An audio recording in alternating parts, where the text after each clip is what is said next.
Hi friends, welcome back to our channel. நம்ம சேனலை subscribe பண்ணாதவங்க சப்ஸ்கிரைப் பண்ணிக்கோங்க, மறக்காமல் லைக் பண்ணி சப்போர்ட் பண்ணுங்கள். நாளைக்கான எபிசோடில் என்ன நடக்குது பார்த்தீங்கன்னா, சரவணன் வந்து யாருன்னா நம்ம அடி வேணும்னா வந்து பார்க்க சொல்லு, அதுவும் இல்லாமல் இந்த கல்யாணத்தை நிறுத்தணும் இனிமேல் யாருன்னா நினைப்பாங்களா அப்படின்வாங்க. அதெல்லாம் பார்த்த உடனே பவானி ஏகாம்பரம் கிட்டே என்னங்க நம்ம ஆதியா இது இப்படி மாறி போயிருக்கான் அப்படின்னு வந்து சொல்லிட்டு இருப்பாங்க. உடனே இங்கே பார்வதி வந்து அறிவுக்கிட்டே ஏங்க இந்த அடியெல்லாம் உங்களுக்கு விழ வேண்டியதுங்க அப்படின்வாங்க. அதை கேட்ட உடனே அறிவு வந்துட்டு ஏண்டி என்ன பேசிகிட்டு இருக்க, துரோகியை கூடவே வச்சிட்ருக்கேன் அப்படின்வாங்க. உடனே ஸ்வேதா அவங்க அப்பா கிட்ட என்னப்பா பண்ணி வச்சுருக்கீங்க, உங்களை போய் நம்பினேன் பார்த்தீங்களா அப்படின்னு வந்து பேசிகிட்டு இருப்பாங்க. உடனே சாரதா பார்த்தீங்கன்னா சமாளிக்கிற விதமாக ஆதிக்கிட்டே நம்ம சடங்கு ஆரம்பிக்கலாம் அப்படின்வாங்க. ஐயரும் பார்த்தீங்கன்னா பூஜையெல்லாம் பண்ணி முடிச்சுட்டு அந்த பந்தக்காலையை நட்டு முடிச்சிருவாங்க. நெக்ஸ்ட் சீனில் பார்த்தீங்கன்னா பவானி வந்துட்டு நடந்ததெல்லாம் பார்த்தீங்கல்ல அப்படின்னு வந்துட்டு அவங்க ஹஸ்பண்ட் கிட்ட சொல்லிட்டு இருப்பாங்க.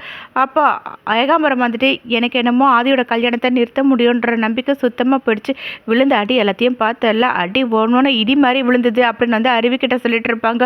உடனே பவானி வந்துட்டு நீங்கள் சொல்கிறதுல உண்மைதாங்க, அந்த ஆதி நம்மளோட ஆதியான்னு வந்து எனக்கு ஆச்சரியமாக போயிடுச்சு தெரியுங்களா.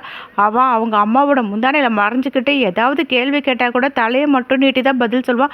ஆனால் இன்னைக்கு பார்த்தீங்களா எப்படிலாம் நடந்துக்கிட்டான், அவன் முகத்தில் எப்போவுமே ஒரு சோகம் இருக்கு. ஆனால் இன்னைக்கு பார்த்தீங்களா காஞ்சிபுரம் போயிட்டு வந்ததுலேருந்து அவனோட நடவடிக்கையில் வித்தியாசம் இருந்துக்கிட்டே தான் இருக்குது. நாமளும் தான் பார்த்தோம்ல அவனோட ஆட்டம்லாம் அப்படின்வாங்க. அதை கேட்ட ஏகாம்பரம் வந்துட்டு நீ சொல்கிறதுல சத்தியமான வார்த்தை, அறிவுக்கு ஆதி பற்றி ஆரம்பத்துலேருந்தே தெரியுமே, இப்போ அவன் புது மனசாக அவதாரம் எடுத்துகிட்டு இருக்கா அப்படின்வாங்க. உடனே பவானி வந்துட்டு பாத்தியா ஸ்வேதா, அந்த பாரதி பின்னாடி குட்டி போட்ட பூனை மாதிரி சுற்றிட்டு இருக்கான், இப்படிப்பட்ட ஆதியோட மனசை மாற்றி இந்த கல்யாணத்தை நிறுத்தி அதுக்கப்புறம் நீ ஆதியை கல்யாணம் பண்ணிக்கணும்னு நினைக்கிறதுல நடக்கிற கதையாக சொல்லுங்க அப்படின்னு வந்து கேட்டுட்டு இருப்பாங்க. அதை கேட்டவொடனே ஸ்வேதா உடனே எல்லாருமே நிறுத்துறீங்களா அப்படின்வாங்க. அப்போ பார்வதி வந்துட்டு ஏன் இந்த மாதிரி பேசுறீங்க, ஸ்வேதா டென்ஷன் ஆகிட்டா, எங்கள் ஹஸ்பண்ட் வந்து எல்லாருமே ஒன்றா சேர்ந்து இந்த கல்யாணத்தை நிறுத்தணும் சொன்னார்ல, அதுக்கப்புறம் நீங்கள் இந்த மாதிரிலாம் பேசுறதுலாம் சரியா அப்படின்னு கேட்பாங்க. அதை கேட்டார் வந்துட்டு இவங்களுக்கு இந்த மாதிரிலாம் பேசுறது என்ன புதுசாக, என்ன பழக்க தோஷம் தானே, எப்படா இதெல்லாம் நடக்கும், நம்மளை பார்த்து கை தட்டி சிரிக்கலாம்னு வந்து பார்த்துட்டு இருக்கோங்க தானே, என்ன பண்ணுறது நம்மளோட நிலைமை அப்படி இருக்குது அப்படின்னாங்க. அதை கேட்ட ஏகாம்பரம் வந்துட்டு நீங்கள் பேசுறது சரியில்லை அப்படின்னாங்க. நீங்கள் பேசுறது மட்டும் என்ன சரி அப்படின்னு வந்து கேட்கும்போது உடனே பவன் வந்துட்டு என்ன அறிவு தப்பாக பேசிட்டாங்க, இந்த தேவையில்லாத பேசுகிற வேலையெல்லாம் வச்சுக்காதீங்க அப்படின்னு வந்துட்டு ரெண்டு பேரும் மாறி மாறி சண்டை போடுவாங்க. அப்போ ஸ்வேதா வந்துட்டு நம்ம ரெண்டு பேருக்குள்ளே அடிச்சுக்கிறதுல முக்கியம் இல்லை, சண்டையை முதல்ல நிறுத்துங்க, நம்ம ரெண்டு பேரும் சேர்ந்து ஒரு விஷயத்தை பண்ணணும்னு நினச்சா அதை பேசுகிறத விட்டுட்டு இப்போ தேவையில்லாத இந்த சண்டையெல்லாம் தேவையா, இப்போ என்ன உங்களுக்கு மாமா முன்ன மாதிரி இல்லை அதானே, ஆமாம் அவர் முன்ன மாதிரி இல்லை எனக்கு எல்லாமே நல்லாவே தெரியும், அப்போ இவ்வளவும் தெரிஞ்சு நீங்கள் எதனா பண்ண போகிறீங்க, எனக்கு நம்பிக்கைலாம் இல்லை அப்படின்வாங்க. உடனே வந்துட்டு இவங்க பேசுறதுலாம் கேட்டு நீ மனசு விட்டுறாத, நீ என்ன நினைக்கிறேன்னு எனக்கு நல்லாவே தெரியும், அப்பா நான் இருக்கேன் பார்த்துக்கிறேன் அப்படின்வாங்க. அதை கேட்ட ஸ்வேதா வந்துட்டு நீங்கள் சொல்கிறதுலாம் கேட்டு நான் நம்பிட்டு இருக்க முடியாது, எனக்கு யாரோட துணையும் வேண்டாம், நான் என்ன நம்புகிறேன், இந்த கல்யாணம் எனக்கும் அம்மாக்கும் கண்டிப்பாக நடக்கும் அப்படின்னு வந்து சொல்லிட்டு இருக்கேன். அது மட்டும் இல்லாமல் இந்த விஷயத்தை எப்படி நடத்தணும்னு எனக்கு நல்லாவே தெரியும், அடிக்கிற விதத்தில் அடிச்சோன்னு வச்சுக்கோங்களேன் எல்லாமே நல்லபடியாக நடக்கும், பிரம்மாஸ்திரம் மாதிரி ஒரு விஷயத்த நான் பண்ணி முடிச்சுட்டேன், அதை எப்போ எப்படி பண்ணணும் எனக்கு நல்லாவே தெரியும் அப்படின்வாங்க. அதை கேட்ட பார்வதி வந்துட்டு நீ இந்த மாதிரிலாம் பேசுறது எனக்கு ரொம்ப பயமாக இருக்குது, உன்னை நினச்சாலே எனக்கு கவலையாக இருக்குது அப்படின்வாங்க. அப்போ உடனே ஸ்வேதா வந்துட்டு நீ கவலைப்படாதமா, இந்த கல்யாணத்தை பாரதியே நிறுத்துவா, அவளோட வாயாலேயே இந்த கல்யாணம் வேணாம் சொல்லிட்டு அவள் இங்கேருந்து போவா அப்படின்வாங்க. அதை கேட்ட உடனே அறிவு வந்து என்ன பண்ண போகிற அப்படின்னு வந்து கேட்கும்போது பார்க்க தானே போகிறீங்கன்னு சொல்லிட்டு அங்கேருந்து போயிடுவாங்க. நெக்ஸ்ட்டில் பார்த்தீங்கன்னா ஆதி பாரதியை தேடி ரூம்குள்ளே வருவாங்க. பாரதி பார்த்தீங்கன்னா அந்த ரூமில் தான் ஒளிஞ்சிட்ருப்பாங்க. ஸ்க்ரீன் வழியாக ஆதி வந்து பாரதியை பார்த்துருவாங்க. ஆனால் பாரதி அப்படியே ஒளிஞ்சிட்டே இருப்பாங்க. ஆதி வந்து பாரதி பாரதி அப்படின்னு வந்து கூப்பிட்டுக்கிட்டு அவர் வெளியே போகிற மாதிரி கதவு பின்னாடி ஒளிஞ்சிப்பாங்க. என்ன ஆதி குரல் காணும்னு சொல்லிட்டு பாரதி வெளியே வந்து பார்ப்பாங்க. அப்போது பின்னாடியே பார்த்தீங்கன்னா ஆதி வந்து நிற்பாங்க. பாரதி திரும்பி பார்ப்பாங்க. உடனே ஆதியை பார்த்த உடனே ரொமான்ஸு வெக்கப்படுவாங்க. ஆதி வந்துட்டு முத்தம் கொடுக்க சொல்லி கேட்பாங்க. பாரதியும் கொடுத்துட்ருப்பாங்க. ரெண்டு பேரும் ஒருத்தர் ஒருத்தர் பார்த்துட்டு இருக்கும்போது ஆதி வந்து பாரதியை பார்த்துட்டு நீங்கள் என்கிட்ட இருந்து எதையுமே மறைக்க முடியாது, நான் போயிட்டேன் நினச்சிக்கிட்டு நீங்கள் என்ன நினச்சிங்கன்னு எனக்கு நல்லாவே தெரியும் அப்படின்னுவாங்க. அதை கேட்ட பாரதி வந்துட்டு என்ன தெரியும் உங்களுக்கு அப்படின்றது கேட்பாங்க. உடனே ஆதி வந்துட்டு ஆக்சுவலாக பாரதி எனக்கு எல்லாமே தெரியும் தெரியுமா அப்படின்வாங்க.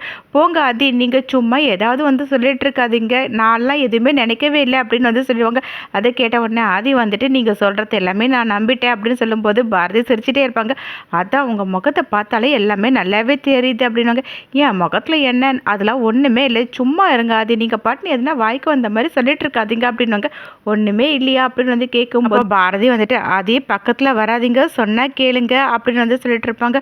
அதையும் பார்த்தீங்கன்னா அப்படியே பாரதி பக்கத்தில் வந்துட்டே இருப்பாங்க. உடனே பாரதி வந்துட்டு வீட்டில் எல்லாருமே இருக்காங்க, யாருன்னா வந்துட போகிறாங்க, தள்ளி போங்க அப்படின்னாங்க. என்ன இப்போ வரட்டுமே, வந்து பார்க்கட்டுமே, நீங்கள் என்னோட பாரதி அப்படின்னு வந்து சொல்லிட்டு இருப்பாங்க. உடனே பாரதி அப்படியே பார்த்துட்டு இருக்கும்போது அவங்களாம் வரும்போது பார்த்துக்கலாம், அதை அப்படியே விடுங்க, சரி ஓகே நீங்கள் என்ன நினச்சிங்கன்னு மட்டும் என்கிட்ட சொல்லுங்க அப்படின்னு வந்து சொல்லி கேட்பாங்க. இதெல்லாம் ஒன்றும் இல்லைன்னு பாரதி சொல்லிட்டு இருக்கும்போது அது வந்துட்டு நீங்கள் என்ன நினச்சிங்களோ அதை பண்ணிட்டு போக வேண்டியது தானே, நானே சொல்கிறேன், நீங்கள் என்னை அப்படியே கட்டி பிடிச்சி முகம் ஃபுல்லாக முத்தம் கொடுக்கணும் தானே நினச்சிங்க அப்படின்னாங்க. அப்போ பாரதி மனசுக்குள்ளேயே நம்ம நினச்சதெல்லாம் எப்படி இவருக்கு தெரிஞ்சது அப்படின்னு வந்து யோசிச்சுட்டே நான் உள்ளுக்குள்ளே நினச்சதெல்லாம் உங்களுக்கு எப்படி கேட்டுதா அப்படின்னு வந்து கேட்பாங்க. கேட்கும் அப்படின்னு வந்து அது சொல்லிட்டு இருப்பாங்க. உடனே பாரதி வந்து அதுக்கிட்ட நான் உங்ககிட்ட ஒரு விஷயம் கேட்கட்டுமா, இன்னும் எத்தனை நாளைக்கு என்னை இப்படி நீங்கள் காப்பாற்றிட்டே இருக்க போகிறீங்க அப்படின்னு வந்து கேட்பாங்க. நான் சாகிற வரைக்கும் அப்படின்னு ஆதி சொல்லுவாங்க. உடனே பாரதி ஆதி வாயில கை வச்சுட்டு அந்த மாதிரி சொல்லாதீங்க, நான் உங்கள் கூட சேர்ந்து வாழணும்னு நினைக்கிறேன் அப்படின்வாங்க. அதை கேட்ட ஆதி வந்துட்டு சாகிறதுனா நான் என்ன இப்போவேவா சாக போகிறேன், நல்லா 100 வருஷம் உங்கள் கூட சந்தோஷமாக வாழ்ந்துட்டு உங்கள் கையை பிடிச்சிக்கிட்டே உங்கள் கண்ணை பார்த்துக்கிட்டே செத்துடுவேன் அப்படின்வாங்க. அதை கேட்ட உடனே பாரதி வந்துட்டு நீங்கள் உங்கள் அன்பால் என்னை திக்கு முக்காட வச்சுட்ருக்கீங்க, நான் என்ன சொல்கிறதுன்னு எனக்கு தெரியவே இல்லை, நீங்கள் உங்களோட அன்பால் என்னை திக்கு முக்காட வச்சுருக்கீங்க தெரியுங்களா ஆதி, நீங்கள் சில நேரத்தில் உங்களோட அன்பை காட்டும்போது எனக்கு ஏன் அதை உங்களுக்கு கொடுக்க முடியலன்னு வந்து எனக்கு தோணிட்டே தான் இருக்குது. ஆனால் எனக்கும் சேர்த்து நீங்கள் எனக்கு காதலிக்கிறது எனக்கு அற்புதமாக தெரியுது, அவ்வளோ சந்தோஷமாக இருக்குது, நீங்கள் ஒவ்வொரு தடவையும் என்னை காப்பாற்றிட்டே இருக்கிறீங்க. சிலருக்கு அன்புன்றது அவங்க அப்பா கிட்டே இருந்து கிடைக்கும், கூட பிறந்தவங்க கிட்டே இருந்து கிடைக்கும், ஆனால் புருஷங்க கிட்டே இருந்து கிடைக்கவே கிடைக்காது. கொஞ்சம் கேப் விட்டு நமக்கு பிறக்க போகிற குழந்தைங்க கிட்டே இருந்து கிடைக்கும், அதுவும் கொஞ்ச நாளைக்கு தான், அதுக்கப்புறம் எல்லாமே மாறி போயிடும். ஆனால் நான் ரொம்ப அதிர்ஷ்டசாலி ஆதி, உங்கள் கிட்ட இருந்து எனக்கு அது கிடச்சிக்கிட்டே இருக்குது, உங்கள் கூட இருக்கும்போது நான் ரொம்ப பாதுகாப்பாகவும் ஃபீல் பண்ணுறேன் அப்படின்னு வந்து சொல்லுவாங்க. அப்போ ஆதி பாரதி கிட்டே நீங்கள் சொல்கிறதுலாம் தப்பு, ஏன் எதுக்குன்னு வந்து எனக்கு எதுவுமே தெரியவே இல்லை, ஆனால் ஒரு விஷயம் மட்டும் நான் சொல்கிறேன், நல்லா கேட்டுக்கோங்க, என்னோட வாழ்க்கை உங்களுக்காக மட்டும்தான், நான் உங்கள் கூட தான் சேர்ந்து சந்தோஷமாக வாழணும்னு ஆசைப்பட்டிருக்கேன், நம்மளை பிரிக்கிறதுக்காக எவ்வளோ விஷயங்கள் நடந்தது, வேறு யாராவது இருந்தேன்னு வச்சுக்கோங்களேன் போதும்டா சாமின்னு போயிட்டே இருப்பாங்க, ஆனால் நம்ம வேற பாரதி, நம்ம லவ் வந்து ஒரு மேஜிக் மிராக்கிள் மாதிரி தெரியுங்களா அப்படின்னு வந்து சொல்லிட்டு இருப்பாங்க.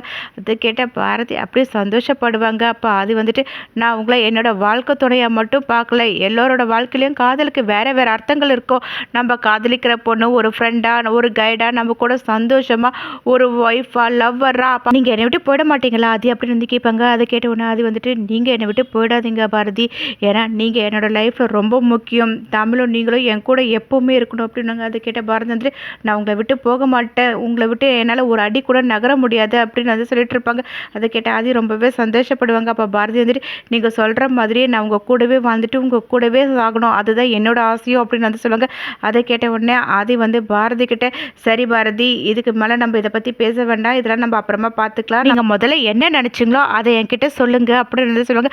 போங்க அதெல்லாம் எதுவுமே சொல்ல முடியாது அப்படின்னு வந்துட்டு பாரதி சொல்லிட்டு இருப்பாங்க. நெக்ஸ்ட் சீனில் பார்த்தீங்கன்னா சரவணன் பாரதி கிட்டே ஒரு சின்ன கெட்டு கதை சீக்கிரமாக போய் ரெடி ஆகுங்க அப்படின்வாங்க. அதை கேட்ட உடனே பாரதி இதெல்லாம் எதுக்குன்னு எனக்கு சீக்கிரமாக இந்த கல்யாணம் நடந்தால் நல்லா இருக்கும்னு தோணுது அப்படின்னு வந்து சொல்லுவாங்க.